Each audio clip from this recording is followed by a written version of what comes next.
Hands down, LinkedIn has become the best place to actually do job searches. Most companies keep their LinkedIn job listings pretty up to date. LinkedIn just does a really good job at serving up really good relevant search results and showing you what you're qualified for. If you're using different job searches that are out there, you're probably gonna find a lot of old job listings, and then when you look into it more, the listing has been sort of up for 6 months or something, and it's not really fresh and new.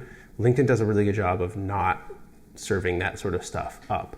It's usually all really relevant, really recent jobs, and it's accurate to what the company's website shows. Obviously, the first thing you need to do is go update your LinkedIn profile, putting the most up-to-date experiences that you have on your profile, and create a really good headline for your profile.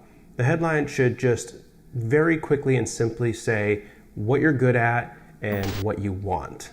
So here's an example of a headline that I made up for Chris.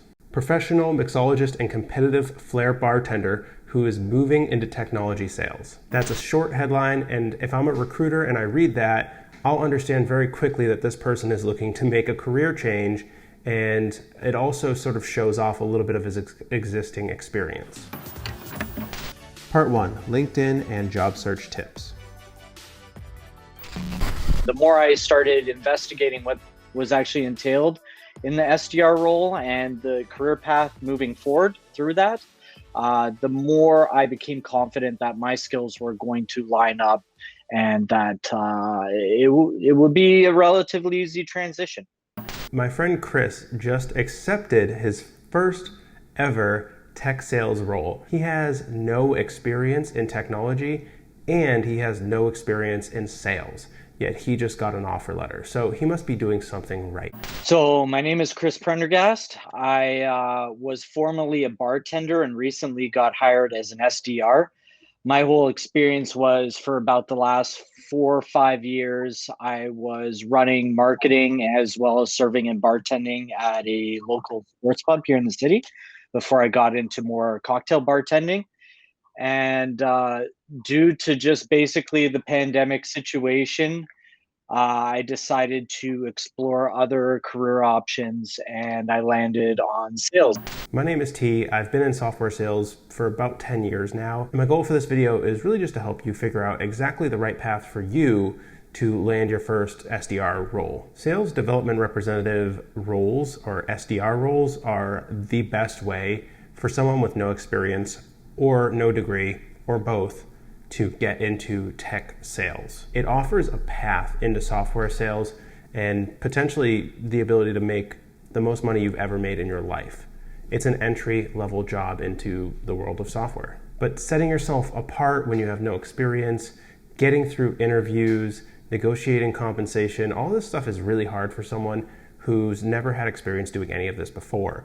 By the way, this video is the first part of a 4-part series I did on getting into software sales without a degree or any experience at all. In this specific video, LinkedIn and job search tips actually applies to a much broader range than just software sales. I realized after making this video that the tips I'm giving would work for anyone who's looking for a new job, changed careers, or recently lost their job and needs to get back on their feet. So definitely watch this video even if you're not interested in software sales. That being said, my friend Chris helped a lot with this video, and I really couldn't have made this video without him. So please show him some love by going down and liking this button right now. And also, if you want to talk to him directly, if you have questions, I've linked his LinkedIn profile in the description down below, so feel free to message him there. That being said, if you want to further your sales experience, I've also included some really good sales books in the description, so go check those out. One specifically that I like is New Sales Simplified. It's a book that really talks about how to get into the mindset of a salesperson and become more of a sales hunter. Did they ask you for a cover letter? Or did you just do that? No, I just did it. It's so old school, but I find like your cover letter is another opportunity to put your fingerprint on it and really show them that you do have passion for the role and that this is something that you really want. And I think that, demonstrating that hunger is something that's invaluable to the other side of the conversation. I know, writing a cover letter sounds like a pretty big pain in the butt, and that's why you should do it. Most people are not going to write cover letters. And if you do it, it's probably one of actually the easiest ways to set yourself apart. Once you have your LinkedIn profile updated and you have a good headline, it's time to set your LinkedIn profile to open to work. You do this by going to your own LinkedIn profile, clicking add a profile section, and in the intro category, you can choose looking for job opportunities. That will open up a new window for you to fill out, and once you're done filling this out, it will show recruiters that you are open to new job opportunities. You can choose whether all LinkedIn members can view this or just recruiters.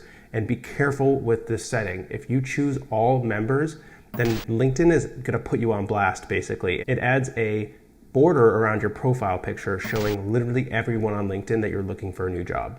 So my recommendation is just allow recruiters to see this. It also doesn't allow recruiters at your own company to see that you're open to new job opportunities. That being said, recruiters might talk from different companies and share each other's results. It's possible that it could get found out. That has been known to happen, but hey, no risk, no reward. Next thing is, if you happen to receive messages from recruiters from this setting, make sure you always reply to every single one of them. Even if you're saying no thanks, not interested, not a good fit, any of that stuff, just always give a response, because that shows LinkedIn that you're engaged and you are more likely to get served up to other recruiters. Next, let's talk about actually searching for jobs on LinkedIn. The first thing you need to do is pick a few different types of technology that you'd be interested in selling. Now, this could be technologies that are local to your area, or just things that you're interested in, like blockchain technology or cloud or cybersecurity. Take some time doing this, do some research to see what's out there, and hone in on a few different categories. Let's just use cloud technology as the example here. Go up to the search and search for cloud SDR, and you can leave the location as your entire country if you are looking for remote work or if you're interested in moving, or you could just search your local area. I recommend trying both. A lot of the first page results are either promoted jobs where companies are actually paying to advertise jobs to job searchers like you, and other roles are companies that are very actively hiring and have a lot of open roles, and LinkedIn is seeing a lot of traction. So that's what the first page results are going to be about. And you might find some really good fits here. So apply to some of the first page results, but just don't stop there. Don't be afraid to click on page 5 or page 10. And there's a reason for that. There's usually really good jobs sort of buried in the search result here. Not everyone can be first, and a lot of applicants aren't going to drill that far into the job searches. So you're going to end up seeing jobs that fewer people saw and fewer people applied to. Rinse and repeat this entire search process for every single category of technology that you're interested in. You'll be surprised at all the different types of SDR roles you can find if you get a little bit more specific than just searching SDR, searching each technology individually. When you find a role that you're interested in, don't apply through LinkedIn. If LinkedIn wants you to use the easy apply process, skip it entirely. So if you can click the apply button and it takes you to the career page for the company, that's cool. Go apply through that career page, easy. If you click the apply button and it takes you to some other website that isn't the actual career page for the company, or it tries to get you to apply on LinkedIn directly without leaving LinkedIn, skip those things, open up a new tab, Google the career page for that company, find the role on their career page and apply. The reason why I suggest you do this is because it ensures that someone at the company is going to actually open your application and look at your resume. A lot of times the other services have some sort of bots that, or like keyword search, keyword matching algorithms that will just kick your application out if you don't have the right keywords on your resume. So I don't want that to happen to you. I want someone to actually review your resume and decide based on what you have in there.